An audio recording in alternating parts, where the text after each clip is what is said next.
Do you know why you are never supposed to open the curtains when you're traveling on a night train through the mountains? That night, a devastating blizzard had completely blocked the Sierra Nevada mountains. Through the frosted glass of our Amtrak train, I saw a towering figure with unnaturally long arms that dragged against the ground, waving at me from the snowy ridge. Before I could even ask what it was, my dad panicked. He yanked the curtains down so violently he nearly tore the fabric off the wall. His hands were trembling uncontrollably, his pupils shrunk to pinpricks, and he whispered something to my mom that still haunts my nightmares to this day. "It's here, the Wendigo. It found us."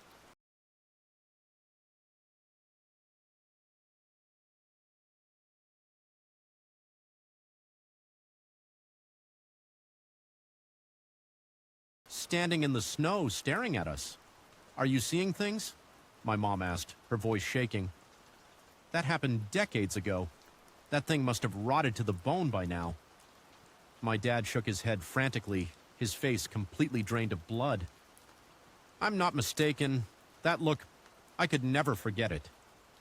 Hearing this, my mom turned pale. She gently used one finger to pull the edge of the curtain back just a fraction of an inch, holding her breath to peek out into the darkness. After a long moment, her expression softened slightly. "You definitely saw things. What would that thing be doing out here in the middle of nowhere? Are you getting senile and trying to scare us?" "I'm not. I clearly saw it waving at me," my dad snapped. "Stop pretending. We moved thousands of miles away years ago. That thing has never shown up once. Why would it suddenly appear on this train ride today? Besides, do you know where we are? We're nearly 2,000 miles away from our old village." My dad swallowed hard, looking confused. "Yeah, maybe I really am going blind. Even if that thing is still alive, how could it track us this far?" Despite his words, beads of cold sweat formed on his forehead. Still uneasy, he leaned in to sneak another look through the crack in the curtain. With just a split-second glance, my dad jumped back, nearly falling out of his seat. His violent reaction drew the attention of the passengers around us. Everyone turned to look at him, confused. My mom pinched his leg hard. "Old man, do you think this is funny?" My dad didn't answer. He grabbed the curtain with both hands, pulling it so tight the fabric groaned. It took a long time before he could wheeze through his ragged breathing. "It's here. It's really here." Seeing the blood drain entirely from my dad's face, my mom grew terrified. She peeked through the gap herself. The very next second, she collapsed backward, her body going completely limp against the seat. "Oh my God," she breathed out. "It's been decades. How did it find us? That was the sin of the previous generation. Why is it haunting us?" Their reaction sent me into pure panic. "Mom, Dad, what is out there?" My dad shook his head wildly, pressing a finger to his lips. "Shh, don't say its name. Absolutely not. If you say its name, it will remember our voices, and we will never leave this place alive." I didn't understand what they were so afraid of. Overcome by morbid curiosity, I peeked through the gap in the curtain. My heart stopped beating. I saw the silhouette. It was far more massive than anything I could have imagined. Under the pale moonlight piercing the blizzard, I saw it was covered in matted, decaying fur. Its head wasn't human. It was a bleached white deer skull with deep, hollow eye sockets that burned with a faint, ember-like glow. Its limbs were elongated and skeletal, like dead tree branches. At first, I had seen it standing on a distant snowy ridge, but in just the few minutes my parents had been talking, it had moved to the base of the mountain, just a few dozen yards from the tracks. My mom turned to my dad, her nails digging into his arm. "We can't just sit here waiting to die." But the blizzard had completely locked down the mountain range. The train had ground to a halt in the middle of the forest, the power flickering. If that thing could track us for thousands of miles, a few dozen yards was nothing but a blink of an eye to it. My dad stood up abruptly and stumbled to the next car to find the conductor. A moment later, he returned with a look of absolute despair. "Well, when does the train move?" my mom pleaded. "The snow is too thick. The tracks are frozen solid. The conductor says the earliest we can move is tomorrow morning. My dad closed his eyes tightly. We're dead. He was silent for a few seconds before suddenly grabbing my coat and yanking me up. Go, grab the bags, we need to move to another car. Why? I asked, bewildered. The next car is packed. It smells heavily of people. If we hide in the middle of the crowd, maybe that thing won't be able to catch our scent.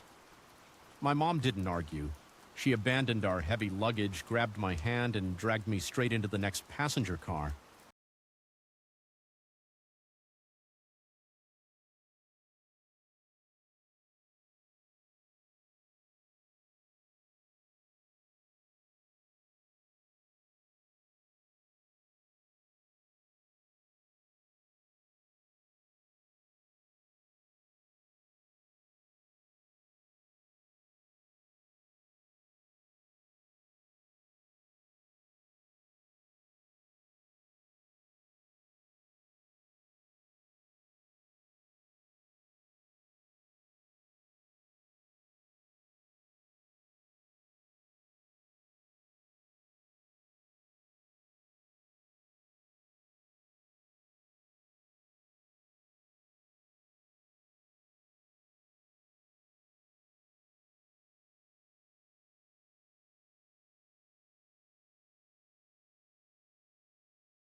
Because of the blizzard, the train cars were packed to the brim. In the cramped space, thick with the smell of sweat, stale food, and the body heat of dozens of people, my dad seemed to breathe a little easier. Our family of three squeezed into a dark corner. My parents each gripped one of my hands. Their palms were drenched in cold sweat. Now all we could do was count down the hours. No matter how terrifying the thing outside was, surely it couldn't tear open the steel shell of a train with its bare hands. If we could just survive the night, the train would move tomorrow and we would be safe. Just then, cutting through the noisy chatter of the train car, a painful sob echoed out. The entire car fell dead silent. Everyone turned to look toward the sound. It was a young man. He was crouched on the floor, staring at his phone screen, tears streaming down his face. Under the flickering, sickly yellow lights of the cabin, his crying sounded chillingly mournful. "Mom! Dad!" His voice cracked. My parents pushed through the crowd to see what was happening. When they saw the young man's face, they exchanged a look, their expressions changing instantly. It was Timmy, a boy from our old village. My house was on the east side, his was on the west. Although we barely interacted, we knew each other's faces. We never expected to run into him on the same train fleeing our past. Timmy looked up with bloodshot eyes and recognized my parents. "Uncle John, Aunt Mary, my parents are dead." "What happened, son?" my dad asked urgently. Timmy raised his trembling phone, turning the screen toward us. I peeked over as well. It was a photo sent via text, covered in gore. The setting was his childhood home's backyard. Against the pristine white snow lay two mangled, unrecognizable corpses. Their heads were torn off, their torsos shredded to a pulp, organs scattered everywhere. Even without faces, Timmy recognized their clothes immediately. Passengers nearby caught a glimpse of the photo and gagged. Good Lord, was it a grizzly bear? Look at those claw marks. What kind of beast is that to a human being? Everyone whispered in horror, but my parents kept their heads down, refusing to utter a single word. My intuition told me something was terribly wrong. I tugged on my mom's sleeve and whispered, "Mom, did the thing outside the window do this?" My mom clamped her hand over my mouth, her eyes wide. "Shut up! Don't say another word!" Timmy seemed to catch a fraction of what I said. He shot his head up, glaring at me. "What did you say? What thing outside the window?" My dad quickly intervened. "Ah, nothing, son. I was just telling him a ghost story about a Wendigo to scare him. He's just a kid. The blizzard has his imagination running wild." Drowning in grief, Timmy didn't question it. He scrolled back through his texts. "How could this happen? I only left the house a few hours ago. How could they die so horribly?" In Timmy's camera roll, there was a photo taken right as he was walking out the gate with his backpack. In the photo, his parents were standing in the yard, waving goodbye. Because it was an old phone and foggy, the photo was grainy, showing only their blurry figures. At that moment, an older man standing nearby pointed at Timmy's screen. "Wait a minute, son. Zoom in on that picture." Confused, Timmy pinched the screen to zoom in. The older man squinted, pointing to a dark corner behind Timmy's parents. "What the hell is that?" In the photo, looming faintly behind the wooden backyard fence, was a towering, hazy, dark shadow. It was raising an impossibly long skeletal arm, as if it were also waving goodbye to the camera.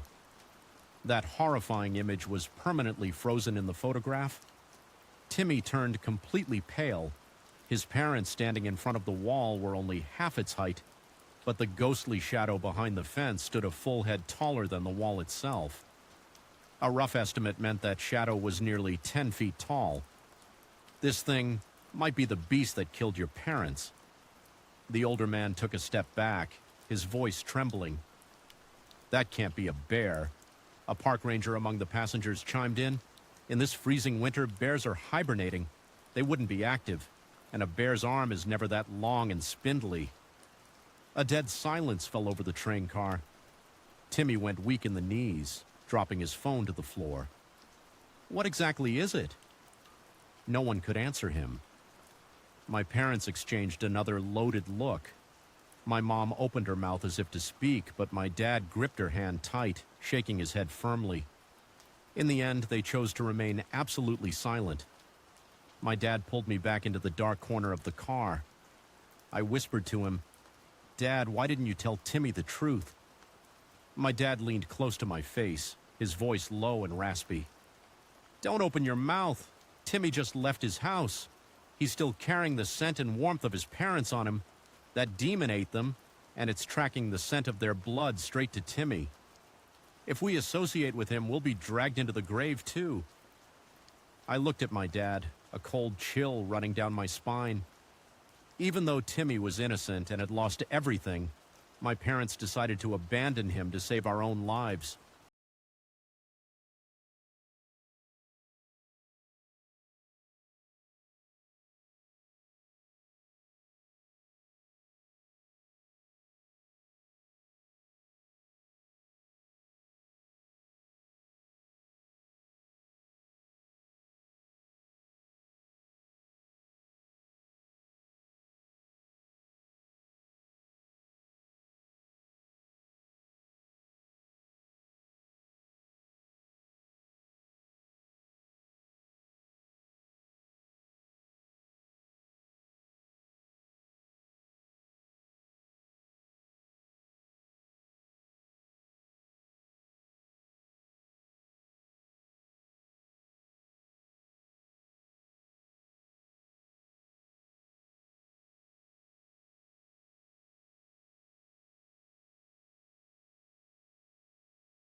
Time passed agonizingly slowly. Outside, it was pitch black. Looking through the windows, there was no light, only the blizzard fiercely lashing against the train cars. Around 9 p.m., an ear-splitting crash suddenly slammed onto the roof right above us. The entire metal ceiling vibrated violently, as if a massive boulder had just been dropped on it. Then came the footsteps. Thump, drag, thump, drag. Slow, heavy. The sound of claws scraping against the metal roof made everyone's skin crawl. Something massive was walking on top of the train. The blood drained from the faces of dozens of passengers. Panicked whispers broke out. "What's on the roof? A bear? A snow wolf?" "Be quiet, don't let it hear our voices," my dad hissed softly. "Its hearing is incredibly sharp. It hunts by sound and fear." A few brave young men took out their phones, turning on the flashlights to shine out the windows. Someone warned them, "Be careful, don't stick your head out. What if a wild beast swipes at you?" One young man ignored the warning. He unlatched the window, pulled the glass down the halfway, and stuck his head entirely out into the blizzard to look up at the roof. Every eye in the cabin held its breath, fixed on him. 10 seconds passed. He didn't speak. He didn't move. His upper body leaned out the window, completely frozen like a statue. His friend, finding it odd, walked over and patted his shoulder. "Hey man, do you see anything? Say something." But the moment the friend's hand touched him, the young man's body tipped backward into the cabin. Fresh blood sprayed like a fountain. People screamed in absolute terror as they realized his head was completely gone. All that remained was a jagged, bloody hole leaking from his cleanly severed neck. Piercing screams erupted. The entire train car turned into a boiling pot of panic. People trampled over each other, trying to flee to other cars. Two pale-faced conductors rushed in. Seeing the headless corpse, they frantically locked both ends of the car, pulled out 2 heavy hunting rifles, and called for medical help. "Everyone step back! No one goes near the windows!" one conductor yelled. Gathering his courage, he stuck the barrel of his rifle through the cracked window and fired blindly into the night. Bang, bang. 2 deafening shots tore through the darkness. A guttural screech echoed from the roof, followed by the screeching sound of claws scraping metal, and finally, everything went dead silent. "Is it gone?" my mom whispered, her breath shaking. My dad shook his head. "Not necessarily. Don't move." He whispered into my mom's ear, "Their guns are useless. That thing isn't a wild animal. I've seen people blast its chest open with buckshot, and it just stood back up like nothing happened. It's a demon walking the earth." While my parents were whispering, some dark intuition compelled me to turn my head and look out the window, and I saw it. Right outside the frosted glass, a pair of burning eyes was fixed directly on me. The Wendigo's rotting deer skull was pressed flush against the window.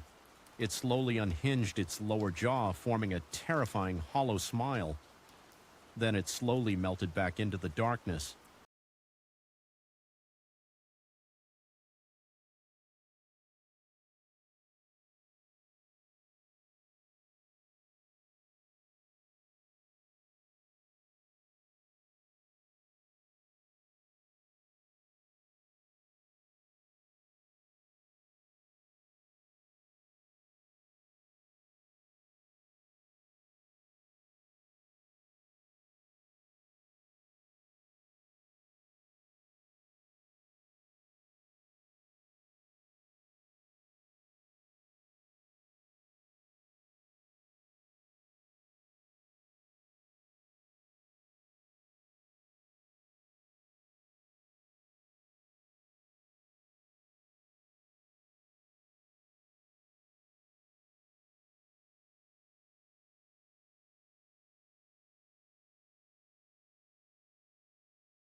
After the young man's death, the tension in the cabin reached a boiling point.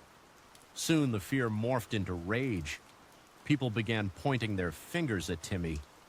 It's that kid's fault. The thing in his phone followed him onto the train. Throw him out. If we don't, we're all going to die with him. Timmy backed away in terror, pleading with my parents. Uncle John, Aunt Mary, please protect me, save me. My dad clenched his jaw, turning his face away, refusing to meet the boy's eyes. Timmy continued to sob, dragging his feet toward us. I stared at Timmy's pale face, and suddenly a fragmented memory flashed through my mind. A shiver shot from my heels to the top of my head. I grabbed my dad's coat, my lips trembling. Dad, didn't Timmy die 10 years ago? You drove me to his funeral yourself. My dad froze completely. My mom covered her mouth with her hand, tears welling up. They had been so panicked they forgot a glaring truth. The boy standing before us, crying and begging, was not alive. Don't answer him, my dad rasped, his voice shattering. That's not Timmy. It's a decoy. What is that monster? What have you been hiding from me? I screamed in despair. My dad collapsed into his seat, clutching his head. He knew he couldn't hide it from me any longer. Decades ago, before you were born, our village was trapped in a historic blizzard that lasted 3 months. Food ran out. Dogs, cats, rats, all eaten. People scraped bark off trees and boiled leather shoes to eat. We were starving to death. One day, the village hunters trapped a strange creature deep in the woods. It was massive, covered in fur, half man, half beast. It was a starving Wendigo. My dad looked up, his eyes bloodshot. We butchered it. We ate a monster to survive the winter. But you don't understand. When you eat a monster, your blood is cursed forever. The stench of sin taints your flesh until the day you die. When the storm passed, the creature's pack descended on the village for revenge. To save our own lives, the village elders made a pact with the demons. He pointed a shaking finger at Timmy, who was now standing completely still, his face devoid of emotion. We offered a sacrifice. We took an innocent boy, tied him to a tree in the dead of winter, and left him screaming for his parents, begging the village for help. We abandoned him for the monsters to chew on his bones. My dad broke down sobbing. That boy was Timmy.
The moment the truth was spoken, the air in the cabin dropped tens of degrees. All the noisy chatter from the passengers seemed to vanish, leaving only a dead, heavy silence. Timmy slowly raised his head. His face began to rot at an impossible speed. Flaps of skin and flesh melted and peeled off his jaw, dropping wetly to the floor. He opened his lipless mouth, and a wet, gurgling voice, echoing as if from a deep grave, spilled out. You heartlessly left me for them to eat. Now it's your turn. Run! My dad screamed. He pulled a bottle of cheap perfume from his pocket, spraying us heavily to mask our scent, then violently kicked open the emergency exit door. Our family leaped out of the train, plunging straight into the blinding white blizzard. The cold felt like thousands of needles piercing our skin. The wind howled like a choir of weeping children. We ran blindly into the whiteout, not knowing where to go, only knowing we had to get as far away from that cursed train as possible. The snow was knee-deep. My legs went numb, losing all sensation. We walked and walked and walked until we were completely exhausted. The thick fog offered no escape. All around us in the darkness, the sound of footsteps echoed. Thump, drag, thump, drag. Stepping through the snow, they were toying with us. My dad fell to his knees in the snow, giving up. It's useless. The curse can't be broken. We're trapped in the Wendigo's domain. But suddenly, in the distance, a faint yellow light flickered through the fog. There's a light! Dad, there's a house up ahead! I cheered, using my last ounce of strength to pull my parents up and drag them forward. But as we got closer, my hope shattered into a million pieces. It wasn't a house. It was a train, an Amtrak train sitting abandoned in the snowfield. We had walked for hours, only to walk in a perfect circle, returning exactly to where we started.